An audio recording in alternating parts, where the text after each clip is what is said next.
Price Lord. இந்த வாழ்க்கை என்ன ரொம்ப பிழிஞ்சு எடுக்குது, ஏன் எனக்கு மட்டும் இப்படி அப்படின்னு ரொம்ப கவலைப்பட்டுட்டு இருக்கீங்களா?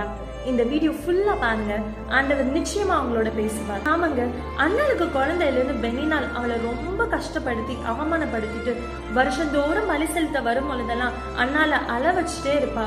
ஆனா அந்த வருஷம் அண்ணால் பண்ண ஒரு விஷயத்தினால அண்ணாளுடைய வாழ்க்கையே மாறிடுச்சுன்னு சொன்னா நம்புவீங்களா?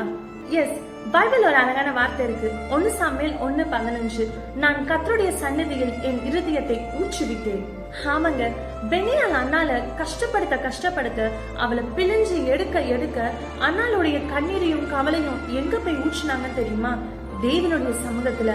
அதனாலதான் சமஸ்த இஸ்ரவேலுக்கும் தீர்க்கதரிசியான சாமுவேலை ஆண்டவர் கொடுத்தார். எஸ், சிம்பிளா சொல்லணும்னா திராட்சை ரசம் வேணும்னா திராட்சை பழத்தை பிழிஞ்சுதான் ஆகணும். அதே மாதிரி எங்க ஊத்துறோன்றது ரொம்ப முக்கியம். கீழே ஊத்துறதுனால எந்த யூஸுமே இல்லை. அதே மாதிரி தாங்க, நீங்க படுகிற அவமானம், கஷ்டம், கண்ணீர் எல்லாத்தையும் போய் தேவையில்லாத இடத்துல ஊத்துறதுனால எந்த யூஸுமே இல்லைங்க. தேவனுடைய சமூகத்துல போய் ஊற்றுங்க.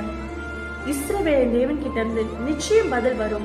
ஏன்னா இந்த பைபிள்ல இருக்க வார்த்தை ஏதோ கதையோ இல்ல சினிமால சொல்ற டயலாகோ இல்லைங்க, உண்மை. ருசிச்சு பாருங்க.